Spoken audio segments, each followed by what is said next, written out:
Hey there, welcome back to another fireside chat here at FreightWaves Live at home in May.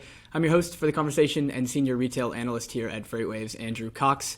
And I'm very excited for this conversation because one of the most exciting developments, I think, in our industry is autonomy, is trucks. We think that freight and freight movement is going to be leading the charge towards autonomy. And we're speaking to a company that is going to be testing the first driverless middle mile run here shortly, probably in the next few months. Today I'm speaking with Saad. He is the head of strategic initiatives at Gatik. Sam, thanks for joining me. Welcome to the summit.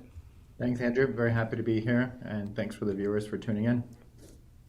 Absolutely, Sam. Let's start with Walmart because I think this is, at least from our perspective at FreightWaves and maybe from an outsider's perspective, looking at Gatik, this is probably what has made the most news, made the most headlines, has been your partnership with Walmart, and it seems to be going well. I've seen some expansion into a new territory, and that is the company you're going to be working on those driverless runs with. So how is the partnership going?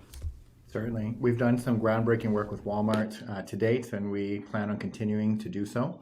So as you know, we initially launched with Walmart in summer of 2019, two driverless box trucks. Those have 11-foot boxes on them, reefer, lift gate. It's a very unique form factor in the autonomous sector, and one that is incredibly conducive to supporting middle mile operations and micro fulfillment center to retail location, distribution center to retail location, hub and spoke operations, which is only really soared during this last year of COVID or so. With Walmart, when I say that we've been doing some groundbreaking work, not only introducing that form factor, but also recently introducing electric vehicles as we expanded with them into the New Orleans market. Very similar use case. You have a centralized fulfillment facility, or e-commerce field orders come in. They're picked and fulfilled at this centralized fulfillment facility. They're popped into our vehicles by the Walmart associates. Our vehicle drives itself to a pickup location where the orders are unloaded, and the customers that made those e-commerce orders via their computers and smartphones then have the orders loaded into their vehicles. So a couple of firsts there. As you mentioned, one of the most exciting ones is that we did announce with Walmart last December, I believe the announcement was, that we are going to do the first unmanned middle mile runs, and you're quite right that that's coming up this year. So Sam, the partnership with Walmart in Arkansas, you've been running from, I think, DC to a neighborhood market to fulfill online orders. So is it the same type of route that's being run in Louisiana? And in either case, do the orders ever enter the building, or are they transferred from box truck to into the back of the car? So I'm glad you're excited about the nitty-gritty micro logistics of this, because those are changing significantly as we move to middle mile hub and spoke operations, and essentially making it more convenient for the end consumer to receive their goods and enabling that near real-time fulfillment.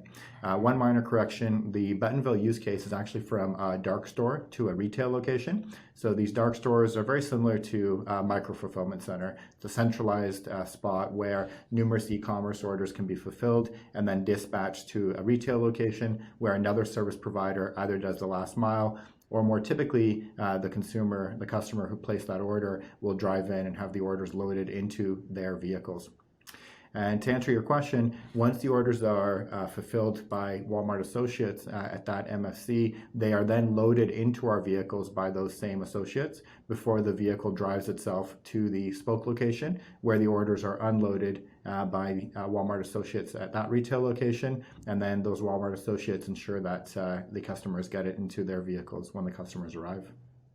So it does transfer. So they have some, if it's, if the order is not right, then, basically perfectly timed, they do enter the building for some sort of storage. But this does eliminate the, the problem right now that Walmart and a lot of grocery retailers are having, Whole Foods, especially with just empty aisles, because we have so many pickers out there and so many online orders that these stores are getting depleted. At least you're avoiding that. But you're saying the orders still do pass through the doors of the store? Yeah, they typically do. And that's also to ensure that the orders are going to be at the pickup location when customers arrive. So I won't just use Walmart as an example. We're also working with Loblaw in Canada and several other retailers who have similar, there's of course some nuances, but similar steps to their supply chain. And essentially, when a customer pops online and says, I want to pick up my order today, they'll have different windows. So let's say between 8 to 10 a.m. or 10 to 12 p.m., etc. So we ensure that the orders arrive prior to the beginning of those pickup windows. That's why they're typically brought inside the location, and where they're stored for that 2 to 4 hour window that gives the customer flexibility to be able to show up not at a specific time. Interestingly, this BOPIS model, the buy online, pick up in store, is starting to become preferable to a lot of consumers, because the last mile delivery to your door, although superficially seems more convenient, that means you have to be at home. You have to be at home for a certain window of time. It doesn't give you the flexibility to pick up the goods, retrieve the goods at your schedule, whereas the BOPIS does.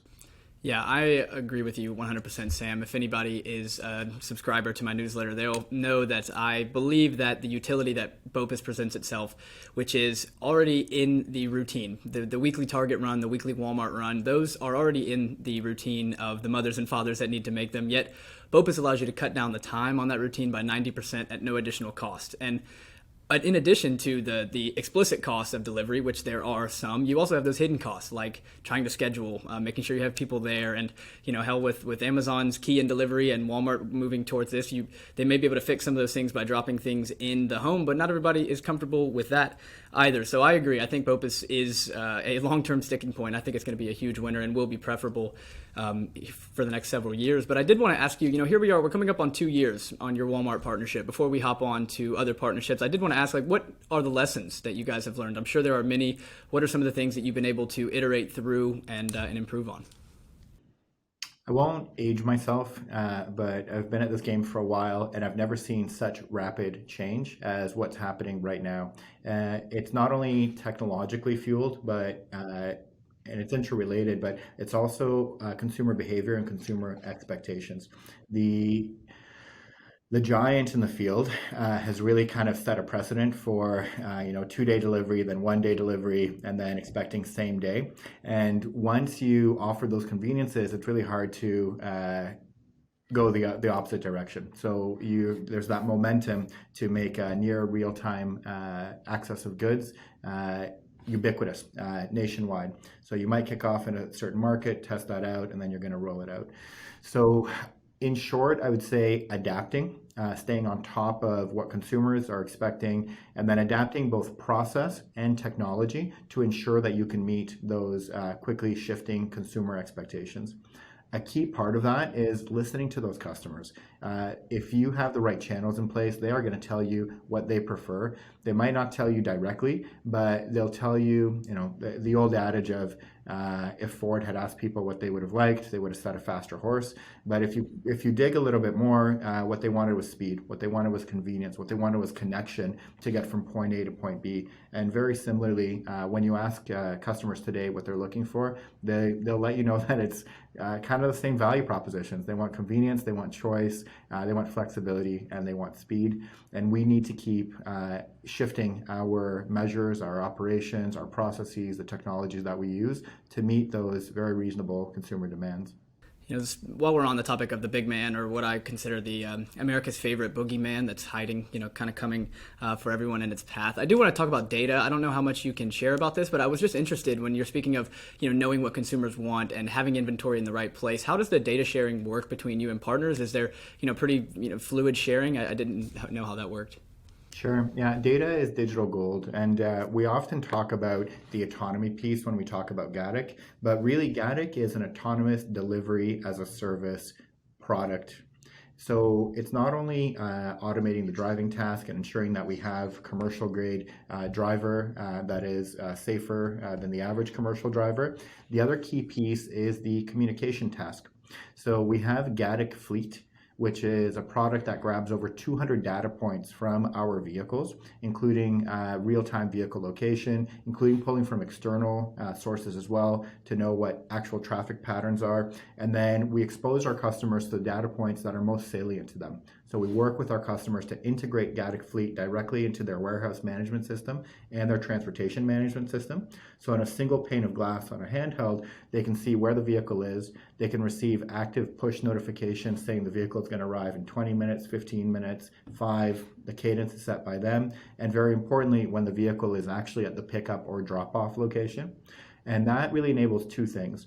One, you're no longer following an SOP that says that was written maybe months or years in advance that says the vehicle is supposed to arrive at a particular time, but you can get staging ready at receiving so that if you're ready to load when the vehicle arrives, that cuts down on the loading time and offers efficiencies for those individuals to focus on other tasks, and similarly for unloading.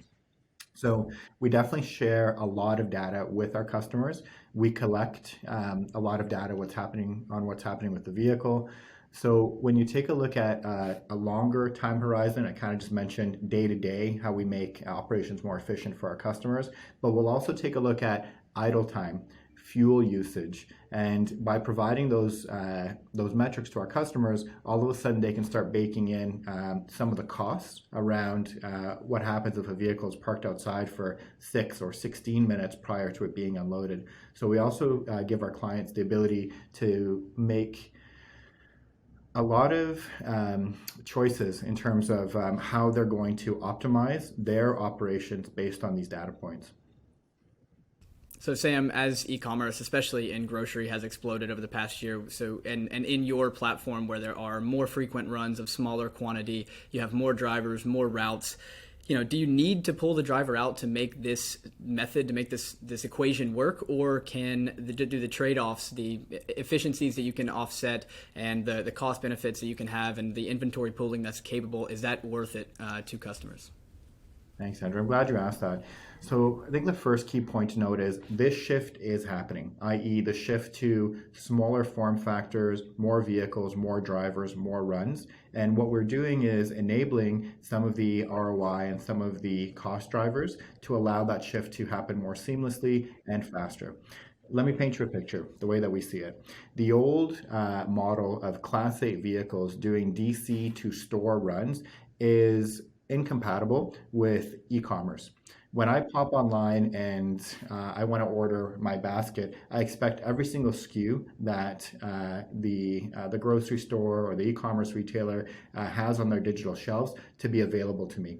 And I don't understand if there hasn't been a Class 8 vehicle who typically would do 1 or 2 runs a week, if they haven't dropped off a good on a physical shelf and that good is not available for my pickup, I don't get that. And as a consumer, and I actually have a disproportionate response because that item is not available to me. So our customers are already shifting to fulfillment closer to the customer. So that's where these micro fulfillment centers come in between the distribution centers and the retail locations, and to using smaller form factor vehicles and more runs per day to ensure that constant flow of goods. So that if store A doesn't have a particular good on their shelf, the MFC will have it. And if neither do, then store B will have it. And you can start doing inventory pooling as well. So again, that shift is already happening, and you're quite right, it is more costly for our customers to run more vehicles, more drivers, more runs per day. So what we're offering essentially is to make that whole operation more efficient, address one of the main cost drivers in enabling that. And to answer your question, the other value adds that we have on top of going autonomous also do create far more efficient operations for our customers. We're learning with them just how much more efficient that actually is, and how much that not only reduces cost, but enables a lot of different services that they can offer their customers. I guess I'd summarize by saying we are filling a growing need for our customers, and the autonomy piece is a cherry on top, but a very pivotal one. So Sam, I'm sorry for keeping going back to Walmart because something just popped into my head now, and it's about just the inventory pooling of the long tail. So competing with Amazon on the millions of SKUs that they offer. When you're inventory pooling, let's say I know you guys have temperature controlled boxes within the box truck, and I know you have an ambient space, but can you put a TV in there? Can you put things from off the shelf that are not food or fresh produce like that? And can you really open up the long tail to inventory pooling?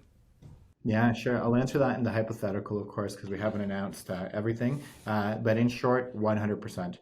So our vehicles with Walmart are publicly 11 feet, but we offer 11, 20, and 26-foot vehicles. And really, anything that you can securely fasten into those vehicles, we can carry. As you mentioned, we do have temperature control, so we can go from freezing to cool to ambient. And of course, using bulkheads, we can do that within the same vehicle. So we're happy to carry anything that will fit within a 26-foot box to an 11-foot box, so long as it's not a hazardous material. So help me understand just the business unit economics for you guys. Have you guys bought the trucks? Or are you leasing trucks you're using now? Yeah, it's an interesting one. So we're at a crossroads currently. When we launched Gatik, we did purchase vehicles, purpose-built vehicles, but as we've grown Gatik, we've really grown our partnerships as well. So we recently announced an OEM partnership with Isuzu, who are developing and building purpose-built vehicles for Gatik. Along with that, we are exploring some leasing partnerships as well. I can't announce those currently, but they will be announced very shortly. And we're playing with the models. So really fundamentally, it comes down to, do we want to be an asset heavy or an asset light company? And that's what we're exploring with some very good partners currently. Well, that was one of my questions I wanted to have about the Isuzu partnership in particular. One, can you give us any type of timeline on when anything will happen there? And two is, is your technology, your tech stack, will it be, integrated into the manufacturing? Will it be kind of like a bolt-on like you're doing in your current runs right now? So Gatik's technology is vehicle agnostic. That is one of our competitive advantages. However, and very importantly, us working with Isuzu is a big boon to Gatik and a big boon to Isuzu as well, I dare say. So it's a very fitting partnership for both parties. Isuzu, of course, category leader in light and medium duty vehicles. That's exactly what we focus on. That's exactly what our customers are currently looking for. The initial engagement will see a number of purpose-built vehicles, both on the drive-by-wire front and also exploring the sensor integration front. And from there, we are exploring the opportunities for mass production. So definitely interesting stuff and exciting stuff with Isuzu. Let's talk about expansion, though. You guys just raised a pretty big funding round towards the end of last year. Where are you guys looking to expand from here? Yeah. Very good question. So we are focusing on, of course, our existing customers, ensuring that those service levels are maintained throughout. And we are actually also very strongly focusing on the Texas market. So we have some exciting deployments. They've been contracted, vehicles have been built, use cases have been scoped, and we're ready to put those vehicles on the road in the coming months. We'll be making those announcements separately, but there's a couple of clients that we're working with in Texas. And that's where we plan on focusing our energies for, I'd say, at least the next few months. I'll also note recently, New Mexico changed their legislation to allow for unmanned commercial operations. So we now have 20 states in the US that allow for unmanned commercial operations. Naturally, more broadly speaking, that's where we'll be focusing our efforts. So that includes California, New Mexico, Texas, Louisiana, Arkansas, Florida has some really good bills going through the House right now, Colorado, Utah, and many others. But you can kind of draw a line halfway through the continental US and look south from there. And those are the markets that we'll be looking to expand in the coming months and years. And is that a case? Is that simply just geography, less mountainous, flatter, safer roads? It seems like there's so many, especially autonomous trucking companies, Too Simple and others working that Texas Triangle from California or from Arizona to Texas. Is that simply because of the flat roads and safety issues? Sure. I can't comment for the other autonomy companies. I'll say that hilly roads is something that is within our operational design domain and something that our stack can handle quite well. The reason that we focus on those markets is really threefold. One is the regulatory environment. It's favorable. The second one is the atmospheric environment. So our stack can drive in light rain, light snow, but as soon as you get to heavy fog, heavy rain, heavy snow, then that creates a lot of sensor noise and it becomes more complicated.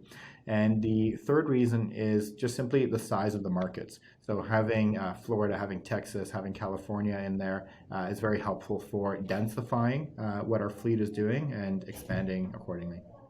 So Sam, this is a miles game. It's a data game. Can you talk to me about how many total trucks you guys having running? How many miles are you guys collecting? And how far do we have until that first run with Walmart, that driverless run?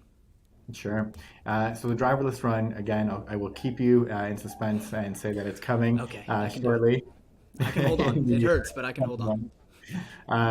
Hopefully you won't have to, not even hopefully, you won't have to wait for too long. Okay.